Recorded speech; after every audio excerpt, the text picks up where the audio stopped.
My name is Sabrina Mandanici. I'm a second-year student in this program. And the faculty respondent for this panel is Nancy Princenthal on your very left. She is not only one of the great teachers in this program, but she also worked as a senior editor for Art in America and has been since then a long-time contributor for the magazine. Her writings also appeared in Art Forum and the New York Times, to mention just a few places for publication. She published a monograph on Hannah Wilkie and is currently working on a biography on Agnes Martin, and I'm happy that you're on the panel as well. And maybe before we start with the presentations, I'll just spend a few words on how this topic, the aesthetics on the sentient object, and this grouping of these panelists came or fell into place. When being a student in this program, we apparently talk and think a lot about art and artistic practices, but we also talk about contemporary questions, tendencies in art, and discourses. So within the discourses of the 21st century, the terms digital and virtual seem to be very dominant and predominant, actually. And because these terms are so dominant, they change the ways of our seeing, of how we relate to objects, how we think about them, and consequently how we think about art. But luckily, and this is also a focus within this program, the human being is not only defined by his or her intellect, but also by the ability of perceiving with and through the senses. And among the many abstracts that we got for this conference and for these panels, there were 4 abstracts that caught my attention very much, and those are the few people that present here. And I got interested in them because they challenge and try to deal with this sentient perception.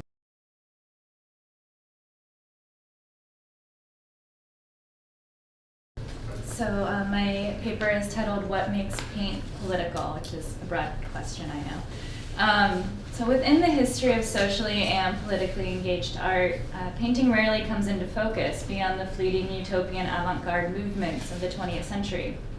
This paper is engaged with reframing a discussion of the political implications of painting through an analysis of the history and materiality of paint. It examines paint as a medium, not only through the history of painting, but also through the history of paint itself, its technology, social history, and relationship to modernization. As anthropologist Michael Talsig has noted, the birth of paint manufacturing in the 19th century replaced the handmade pigment of the artist's studio with easily available materials that facilitated a broader practice of painting. This technological development portended the birth of both the modern avant-garde and amateur painters. What Makes Paint Political offers the history of paint rather than painting as the broadest methodological framework for understanding widening societal interests and increase in reception and consumption of visual art. I am not an expert or specialist in the history of painting. Most of my work as an art historian and curator has been focused on the realm of what has been categorized in recent years as socially engaged art or social practice. Art that fits under the rubric of social practice are those that use active public participation and civic activity as a medium to engage in creative critical thought or social action in the public sphere. In the 1990s,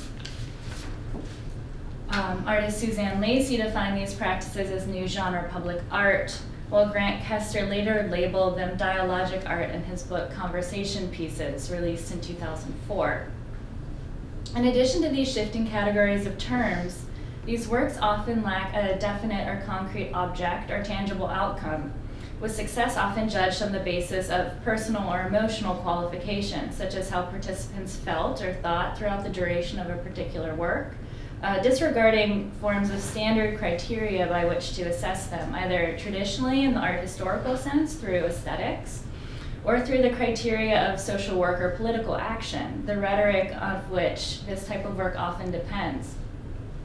Importantly, despite its open-endedness and lack of a final cohesive aesthetic object, social practice today is largely circulated, cared for, bought, and sold as many other artistic media through galleries and dealers.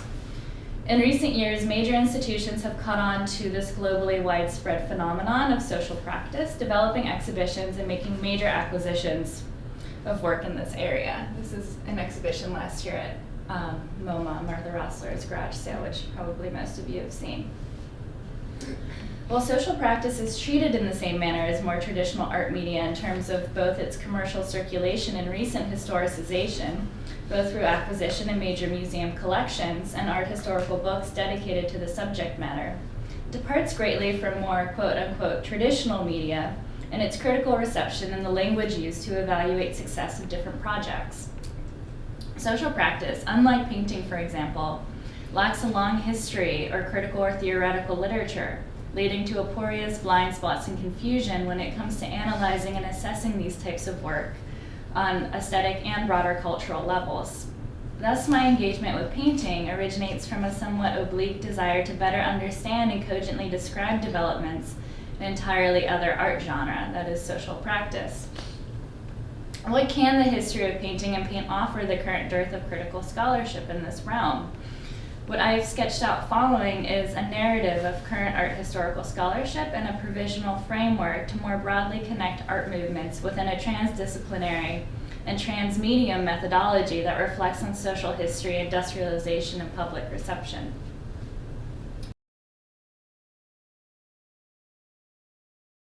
This is going to be terribly self-absorbed because I'm basically going to talk about the philosophical underpinnings of my actual theater work.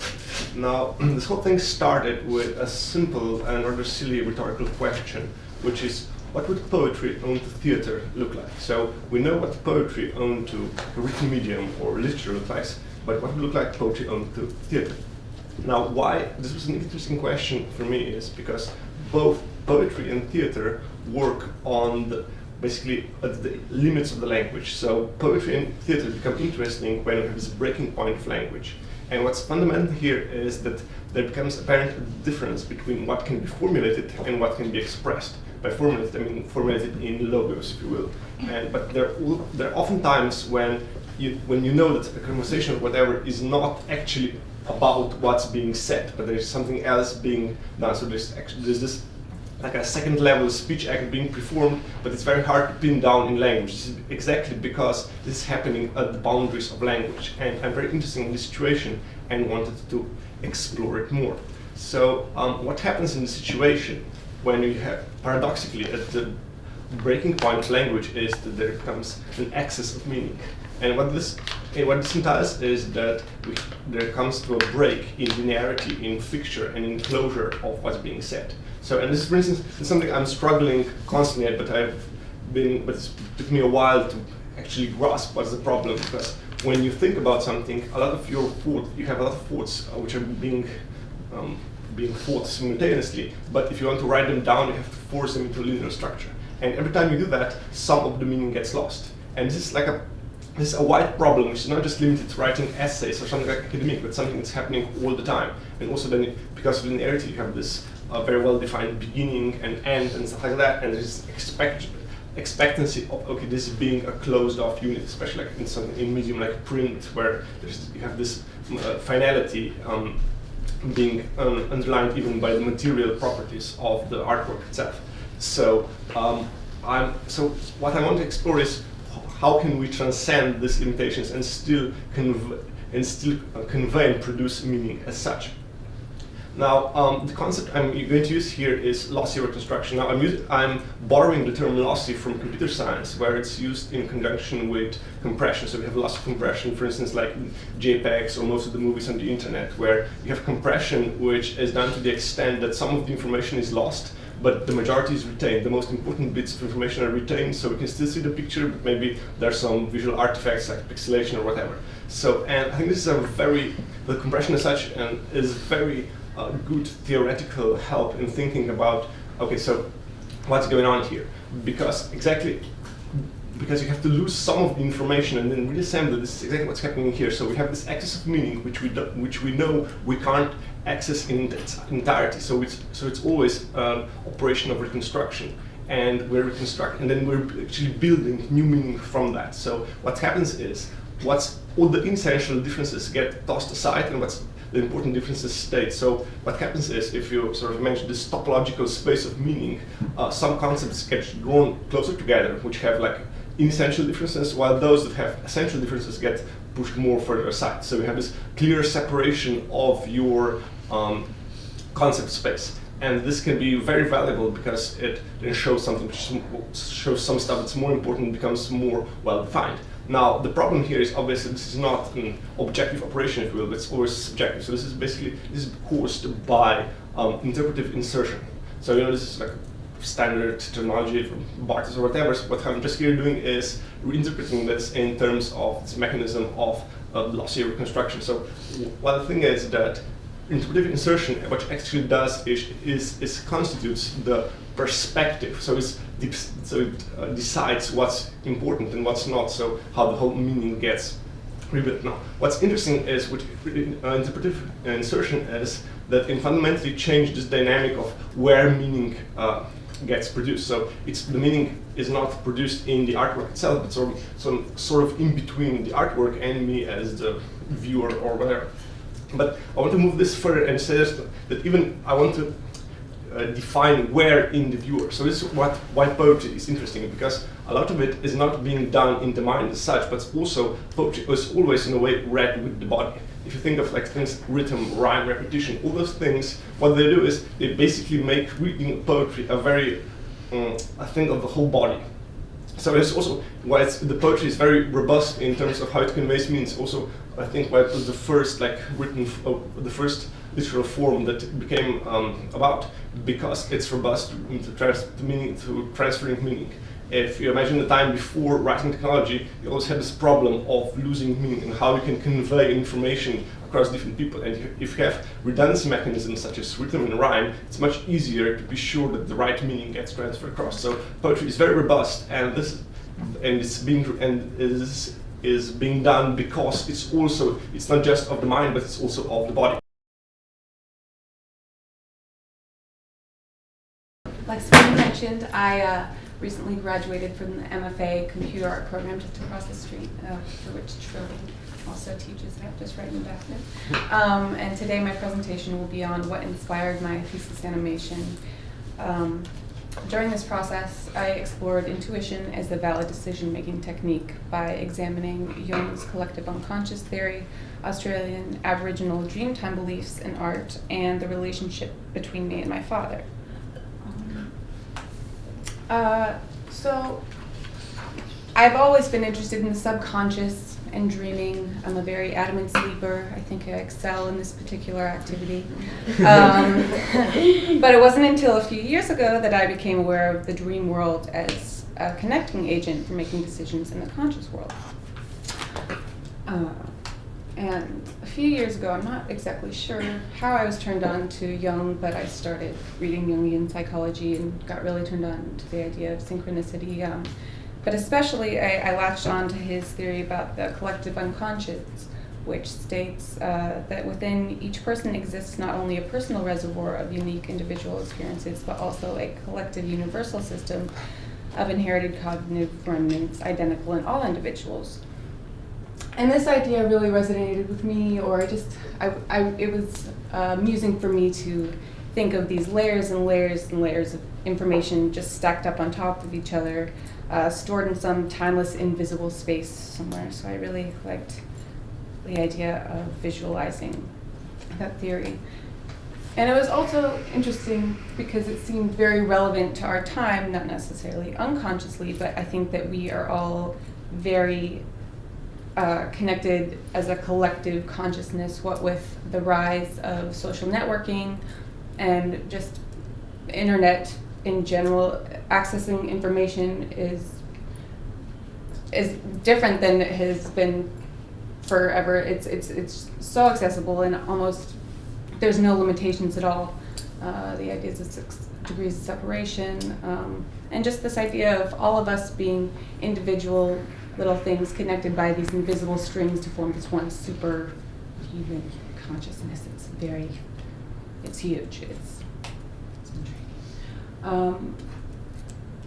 So while I'm trying to figure out what I'm going to do for my thesis across the street, I my dad had also been recently diagnosed with depression, and I had always felt a very special connection with him. And while I'm, harping on all this connectedness and this idea of this collective, he was very disconnected, so I was thinking about him a lot. And so I decided that my thesis would be sort of a tribute to him.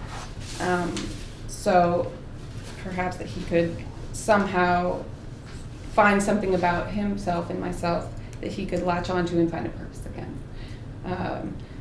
So while I'm researching the collective unconscious, Googling things here and there, different things come up with the word dream, the word unconscious, and all these things. And I found this article about the Australian Aboriginals and their theory about dream time. And to the Aboriginals, dreaming is not something that happens only when you're sleeping. Their dreaming is all around them in their reality all the time. In fact, their language doesn't even provide a word for time, so that in itself is something that's very foreign to our concept of reality. And this information just offered a completely different perspective about this word dreaming and what it meant to me. And at the same time, I realized, minus a slew of intellectual jargon, the Aborigines' Dreamtime principles didn't seem so far from Jung's ideas about this all-at-once world. So, assuming that both Jung and the Aboriginals are onto something about accessing, just onto something about this intuitive place that we all have, how are we supposed to access this reservoir inside of ourselves and apply it in real time? So the title of my paper is Cannibalizing Sound, Deaf Performance as a Site of Trespass.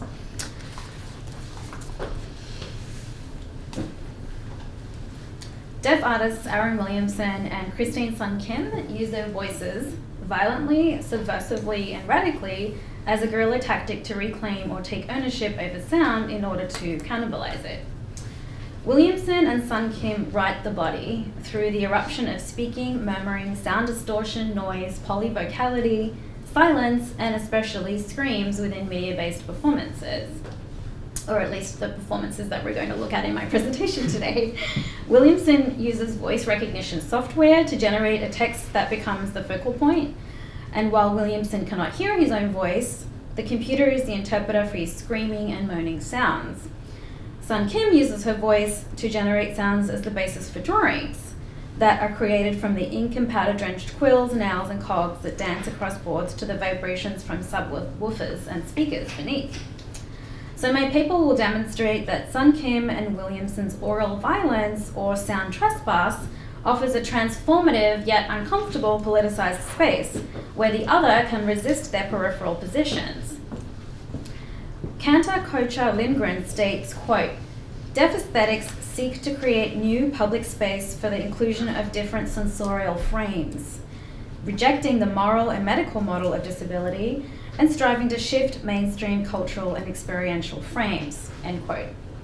The confluence of deafness and performance offers an avenue for deaf oppression, where new ways of listening might be developed. So the sonic turn in contemporary art, and I'll just draw on this very briefly. So this section provides brief contextual background to the art practices of Sun Kim and Williamson within the lingua franca of the sonic turn in contemporary art that places them squarely in the center of other visual artists, sound artists, performance artists, and musicians who are working with experimental sounds in new formats. Sun Kim and Williamson are a deaf performance and sound artist duo working within a mainstream context, but speaking in a minority language. The lineage of sound art is one that Jim Drobnik talks about in relation to how sound art has proliferated over the last quarter century, so that it can now justifiably merit being its own discipline, or at least a sub-discipline within a larger field. Zeynep Bulut says that, quote, "Historically speaking, sound art derives from contemporary music, also called new music, and contemporary art practices. Specifically, sound work refers to a sound sculpture and or a sound installation, via which the physical and the experiential relationship between sound and space, sound and music, and sound and image are explored, end quote. So Sun Kim's and Williamson's work can be placed in the tradition of other work by contemporary artists such as Janet Cardiff and George Burroughs Miller, Anne Hamilton, Christian Markley, and Stephen Vitello. And these are images of all their work here. And there are also other other deaf artists who experiment with the versatility of sound as a representation of the visual, such as here Joseph Brigley on the left and Alison O'Daniel on the right. Performance artist Christine Sun Kim explores sonic media without the benefit of hearing. Her work closely resembles the performances of Aaron Williamson, as she also finds out how to make the presence of sound more physical, to show greater dimensions of movement and to establish a personal connection to the aural.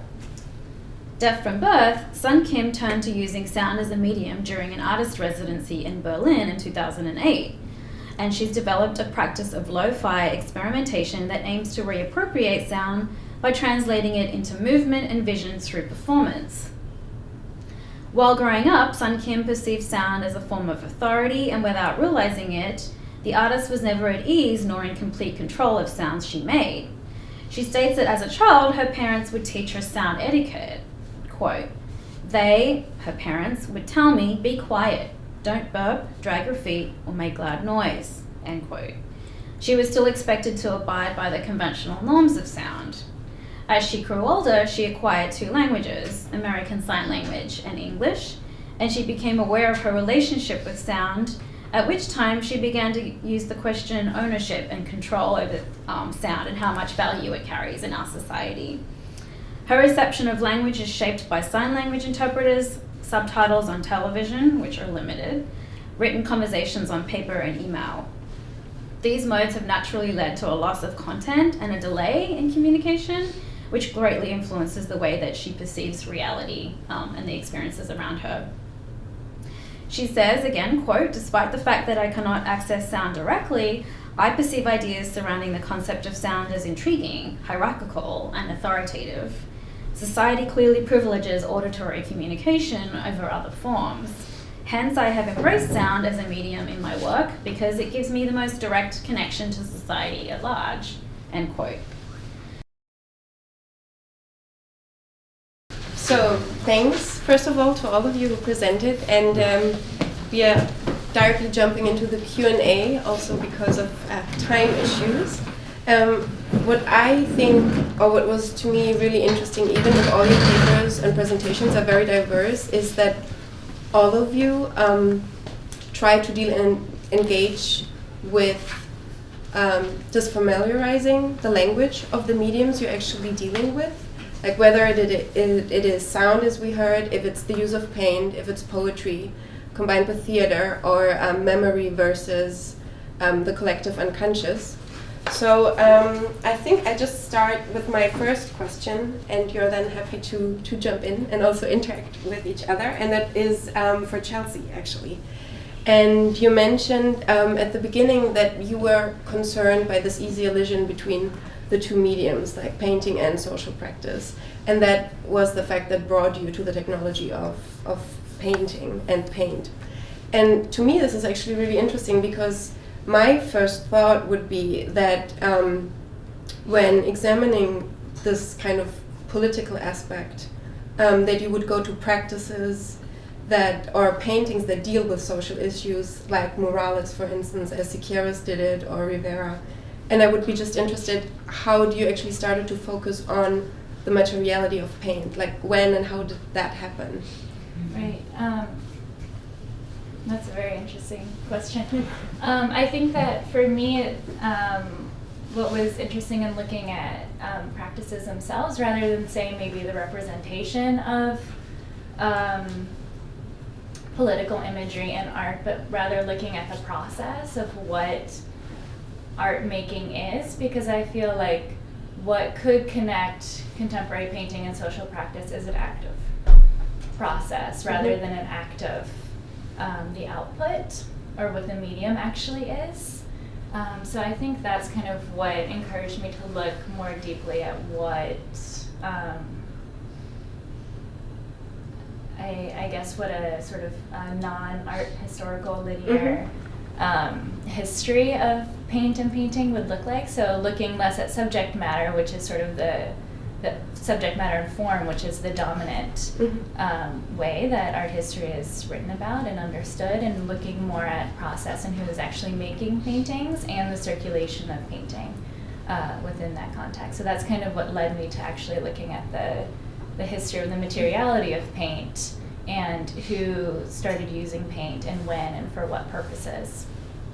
Interesting. Yeah, I mean, the idea of the process of the work, I mean, whether it's like a theoretical analysis that you perform or within the practices that the others present, seems to be very important. And it actually brings me to a question for you in terms of how the work of Sun Kim is exhibited. Like, you said that she's producing these paintings or drawings, as she calls them herself, within these performances. But I was wondering how these paintings are exhibited when the performance is over, if it is mentioned that she's a deaf artist, how these things were produced, because that of course changes immediately the perception and how that works. So you're talking about like sort of signage in the gallery space, like for instance, labels or something or like whatever. that. I mean, yes, no, it's mentioned. There's no sort of like this video that you just saw here. We didn't actually have that in the gallery space, but people could go online on the exhibition website and watch it. So that for people who are interested, you could investigate further to watch how they were actually produced. And we had labels in the gallery space. And then this is actually the catalogue from the show, so you could read about it in the essay as well. And she talks about it as part of her practice, so it's not as if it's some kind of... I mean, there's a lot, and they say that because there's sensitivity around some of the artists that I've worked with that identify as impaired in some way about the tag or the label of disability and how that's ghettoizing usually. So I need to be sensitive as a curator in how I write about those kinds of forms of otherness. I guess that's a really big part of my practice, to work through the language. I guess, does that answer your question? Definitely. Yeah. Are there questions in the audience that rise up? If not, I have many more. Yeah. For you, actually. Sorry, I don't remember your name. I was wondering, because your practice for your thesis project dealt so much with the unconscious and then kind of going through the ways of constructing a linear narrative with it, I was hoping you could speak a little bit more about maybe like the benefit or the limitation or like your overall process of having a jumbled mass like Right, yeah. Well, I mean, that's kind of just my nature anyways. I always feel very cluttered and there's tons of things and less is more is not something, I mean, I wish that I could actually start things that way, but it's just not who I am. So usually it really is just, I mean, the easiest way for me to get something outside of my head is just purge. And there is a big mess, and then I just have to sort of pick and choose based on, this is what I'm attracted to, and this is what I feel. I have the gut feelings going on. But really, when I had to get into the motion of things and then relating these seemingly random things together, it's hard to explain, but you just latch on to, there's metaphor. I mean, you can pull metaphors from any object that you see. And actually, what you were talking about, you were saying that watching theater performances, a lot of the performance is based on the audience's associations with it, and that's a lot of, I mean, like, I mean, anytime I'm introduced to somebody new, or it's like, oh, you know what, you remind me of this time when, I draw a lot of inspiration from the past and memories, or this reminds me of, like, does that help at all? Okay. Yes, please. Question for Simon. You're currently studying the philosophical basis of your theater work, but... Yes, so not really. I'm studying theoretical psychoanalysis, but it's actually more about language. Theater is something I do on the side. I was just wondering if you could give us a brief synopsis of your work within theater. Do you consider yourself a director, and how do you work as a director? What kinds of productions have you created? I work only as a director, occasional performer, but mostly as a director. Basically, my theater work is sort of, in terms of genre, it's physical theater, it's some aspects of various experimental theater practices. In terms of the process of making the play, which is very important, the whole 2 months leading to it, I lean very strongly on various artose exercises for actors, where it's like a lot of it is actually working with various dreamscapes and stuff like that. So we use a lot of that, especially to break down these notions of realism in theater. I find dreaming very good in that there is you have this feeling of a narrative, but it's not actually a narrative. There are a lot of breaks in it, but we sort of accept it as, okay, this works, it's a dream, and so the actors feel comfortable in doing something the same on stage. In terms of just like how the plays come out, they're strongly intellectual, and I do a lot with sort of remixing of various texts.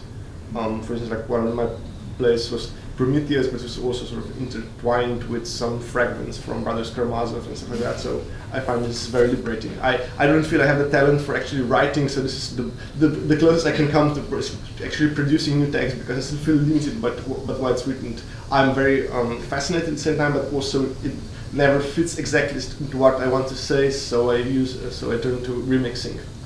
Like visually, it's very, how to put it, graphical or geometric, so I have a lot of planes of how things are going, but there isn't actually depth. They're just like plane after plane after plane of acting, and a lot of it is just like frontal or like 90 degrees, stuff like that. So it's not like when you have realistic theater and the actors just move really around space. They're much more constrained, and also their movements are more like more biomechanical. Or the other extreme is that it can be like very physical, very violent, also sometimes sort of almost dance-like and stuff like that. I'm also very fascinated by rituals, so we try to do various rituals.